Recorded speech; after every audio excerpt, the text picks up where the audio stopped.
بسم اللہ الرحمن الرحیم۔ السلام علیکم ناظرین، آج ہم آپ کو سورہ مزمل کی تفسیر کے بارے میں بتائیں گے۔ اے چادر میں لپٹنے والے، رات میں قیام کیجئے مگر تھوڑا سا، یعنی رات کا نصف یا اس سے تھوڑا سا کم کیجئے یا اس پر کچھ زیادہ کیجئے، اور قرآن خوب ٹھہر ٹھہر کر پڑھیے۔ سورہ مزمل نے صحابہ کرام کو سبق دیا کہ داعیوں کو تہجد گزار، ہمیشہ اللہ کا ذکر کرنے والے، تمام امور میں اللہ پر بھروسہ کرنے والے اور صابر ہونا چاہیے۔ کفار سے اچھی طرح کنارہ کشی اختیار کرنی چاہیے، اور نیک اعمال کے ساتھ ساتھ اللہ سے بخشش طلب کرنا بھی ضروری ہے، اور ساری مخلوق آرام کی غرض سے غیر متحرک ہوتی ہے۔ اس وقت دل ہر طرح کی مشغولیت سے خالی، دنیا کے تعلقات سے دور اور دن کے کاموں سے فارغ ہو کر ذکر و مناجات کی طرف مائل ہوتا ہے۔ اس طرح وہ لازمی تربیت بروئے کار آ سکتی ہے جو وہی الہی کی برکات حاصل کرنے کے لیے ضروری تھی۔ سورہ مزمل میں اللہ نے مزید فرمایا، یقیناً ہم جلد آپ پر ایک بھاری بات ڈالیں گے۔ ناظرین، صحابہ کرام کی اس قدر کٹھن تربیت ہی کی وجہ سے ان کا میدان جہاد کی مشقتیں برداشت کرنا، مدینہ میں اسلامی ریاست قائم کرنا، اسلام کے لیے مخلص ہونا، پھر اس دین کو ساری دنیا میں عام کرنے کے لیے قربانیاں پیش کرنا اور اسے گھر گھر تک پہنچانا ممکن ہوا۔ نبی اکرم صلی اللہ علیہ وسلم نے اس اندرونی محاذ پر خصوصی توجہ فرمائی۔ آپ صلی اللہ علیہ وسلم صحابہ کرام میں ایسا اسلامی عقیدہ راسخ کر دینا چاہتے تھے جو نہ متزلزل ہو اور نہ کمزور پڑے۔ اس سے ان کے دلوں میں عرفہ روحانی طاقت پیدا ہو گئی۔ ان کے لیے دعوتی میدان میں اذیتیں برداشت کرنا اور اپنا دفاع ممکن ہوا، اور امت اسلامیہ کا یہ ہر اول دستہ اس قدر مربوط اور مضبوط شکل اختیار کر گیا کہ دشمنوں کا کوئی بھی نفسیاتی حملہ کارگر ثابت نہ ہوا، اور ان کے باہمی بھائی چارے کی وجہ سے کسی کو دخل اندازی کا موقع نہ ملا۔ یہ اسلامی اخوت خونی اور نسبی تعلق پر بھی فوقیت حاصل کر گئی، اور اسے دین اسلام میں بڑی فضیلت حاصل ہے۔ امت اسلامیہ کے اس ابتدائی کارواں کی روح رواں شاندار اسلامی اخوت تھی جو محبت، الفت اور اثار کی بنیاد پر قائم ہوئی تھی۔ نبی اکرم صلی اللہ علیہ وسلم کے فرامین صحابہ کرام رضی اللہ تعالی عنہم کے دلوں میں اتر گئے، اور ان فرامین کی وجہ سے ان میں باہمی اخوت، تعاون اور مشکلات میں کام آنے کا جذبہ پیدا ہوا۔ اور یہ سب کچھ کوئی دنیاوی صلح حاصل کرنے کے لیے نہیں، بلکہ صرف اللہ پاک کی رضامندی کے لیے ہوتا تھا۔ مسلمان یہ صرف اپنے رب کی خوشنودی کے لیے کرتا ہے۔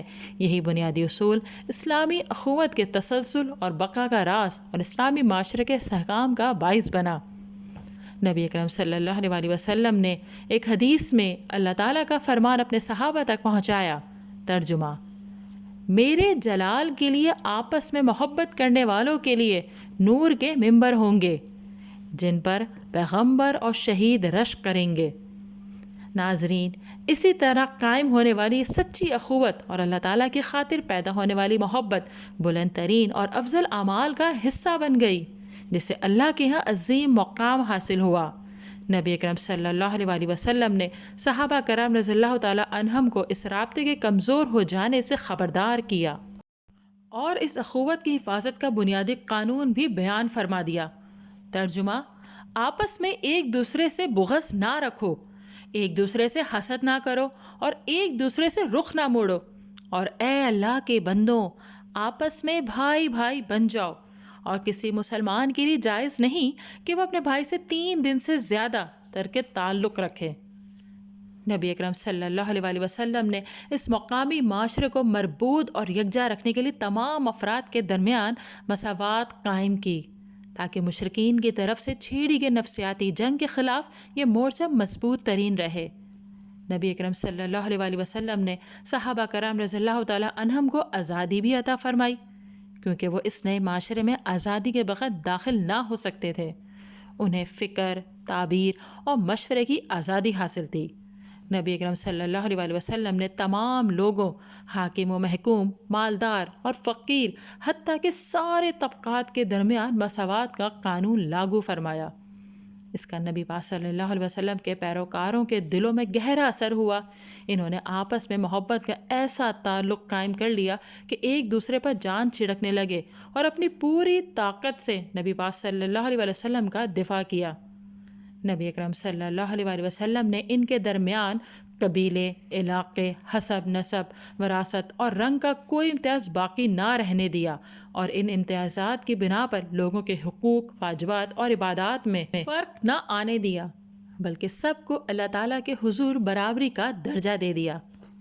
جب مکہ کے سرداروں نے نبی اکرم صلی اللہ علیہ وآلہ وسلم سے مطالبہ کیا کہ ان کے لیے علیحدہ مجلس قائم کی جائے جس میں غلام اور کمزور طبقے کے افراد نہ ہو، تو نبی اکرم صلی اللہ علیہ وآلہ وسلم نے انہیں بتایا کہ سب لوگ وحی اور ہدایت کو حاصل کرنے میں ایک جیسے ہیں۔ یہ سن کر قریشی سرداروں نے غلاموں اور کمزور طبقے کے لوگوں کے ساتھ مجلس میں بیٹھنے سے صاف انکار کر دیا، جو نبی اکرم صلی اللہ علیہ وسلم کے پیروکار تھے۔ اللہ تعالیٰ نے اس وقت یہ آیت نازل فرمائی، ترجمہ: اور اپنے آپ کو ان لوگوں کے ساتھ رکھیں جو صبح و شام اپنے رب کو پکارتے ہیں، وہ اس کی رضا چاہتے ہیں، اور آپ کی آنکھیں ان سے تجاوز نہ کریں کہ دنیاوی زندگی کی زینت چاہنے لگیں، اور اس شخص کی اطاعت نہ کریں جس کا دل ہم نے اپنے ذکر سے غافل کر دیا اور وہ اپنی خواہش کے پیچھے چلا، اور اس کا معاملہ حد سے بڑا ہوا ہے۔ ناظرین، اگر آپ کو ویڈیو پسند آئی ہے تو اسے لائک کیجئے، شیئر کیجئے، کمنٹ دیجئے اور چینل کو ضرور سبسکرائب کیجئے۔